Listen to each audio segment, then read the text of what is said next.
Oi, turma, tudo tranquilo com vocês?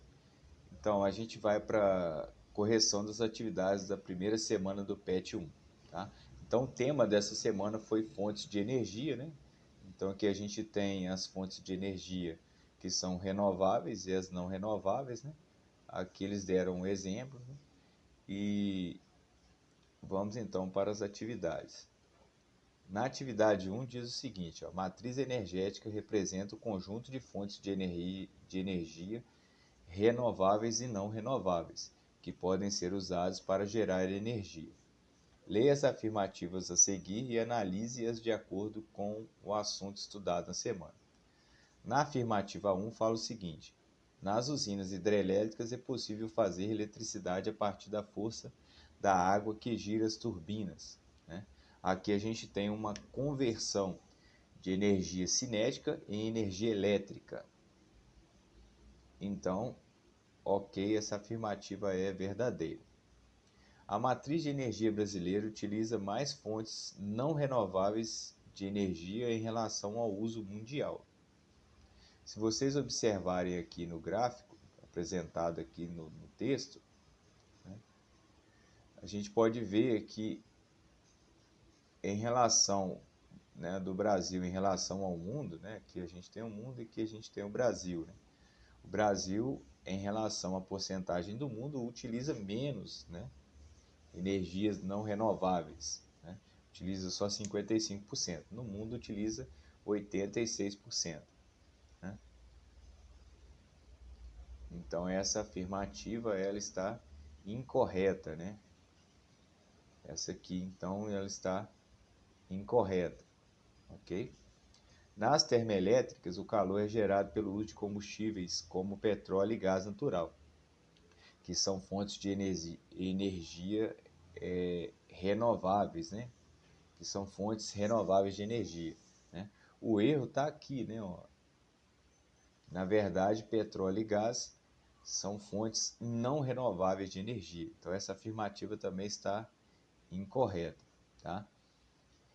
Dados de 2019 indicam que o petróleo e derivados são recursos energéticos mais utilizados no Brasil. Se a gente voltar lá no gráfico, a gente pode observar, né, aqui no gráfico, que 55% de toda a energia utilizada no Brasil são de recursos não renováveis, né? Então essa afirmativa também está correta, né? Ela também está correta, ok? Então, marque a alternativa correta. A letra A, 1, 2 e 3. Letra B, apenas 1 e 4. Letra C, apenas A1. E letra D, todas. Então, a gente marca aqui na letra B, apenas a afirmativa 1 e 4 estão corretas. Então, na questão número 2, diz o seguinte: o Brasil possui grandes bacias hidrográficas que garantem um potencial para a construção de usinas hidrelétricas e que representam 70% da produção de energia elétrica do país. Para isso, grandes áreas são alagadas, trazendo inúmeros impactos socioambientais. Okay? Então, aqui ele mostra o gráfico. Né? Então, pelo gráfico aqui, a gente tem a extensão, né, das lagoas, né? A gente tem a área que foi alagada, né? E a gente tem a eficiência. Fazendo aqui uma comparação, a gente pode ver que a da reserva, né, a hidrelétrica do Xingó é a mais eficiente pela área que está ocupada e pela potência gerada aí de 3,2 megawatts. Tá? Então ele fala o seguinte: enumere impactos do alagamento para grandes áreas pelas hidrelétricas para a flora e fauna local, além dos moradores dessas áreas. Tá? Os moradores dessas áreas eles perdem, né, assim,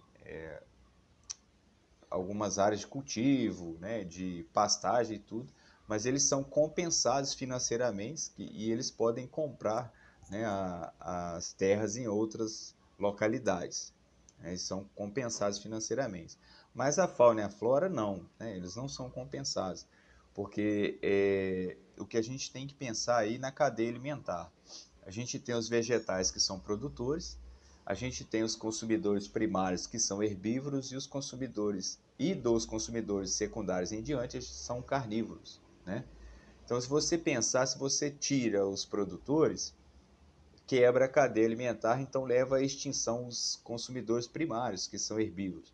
Se você leva à extinção os consumidores primários, que são herbívoros, você destrói, né, a sequência aí da cadeia alimentar, levando à extinção consumidores secundários, terciários e aí em diante.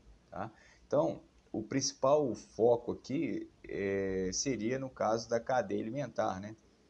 Você tem aí a migração de várias espécies e a extinção de várias espécies justamente pela quebra da cadeia alimentar, ok? Então, para mim, né, o maior impacto seria dentro da cadeia alimentar, ok? Na questão número 3, está falando qual das seguintes fontes de produção de energia é a mais recomendável para a diminuição dos gases causadores do aquecimento global. Se a gente for pensar aqui, óleo diesel, gasolina são derivados de petróleo, né? E o carvão mineral é uma fonte não renovável. Então, a letra A, B e C são fontes não renováveis de energia. Nossa, que mosquito chato. E para que você utilize essas fontes para gerar energia, ela tem que entrar no processo de combustão. E toda combustão gera CO2, que é um dos gases do efeito do aquecimento, né? Do aumento do efeito estufa e consequente aquecimento global. Tá? No caso, a energia eólica, que é energia através do vento, né? Seria não, né? É uma produção de energia que não utiliza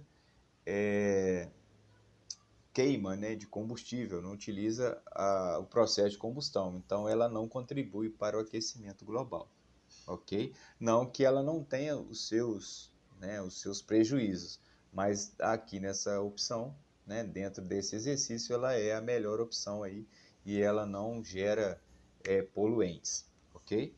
Um grande abraço a todos, valeu e até a próxima.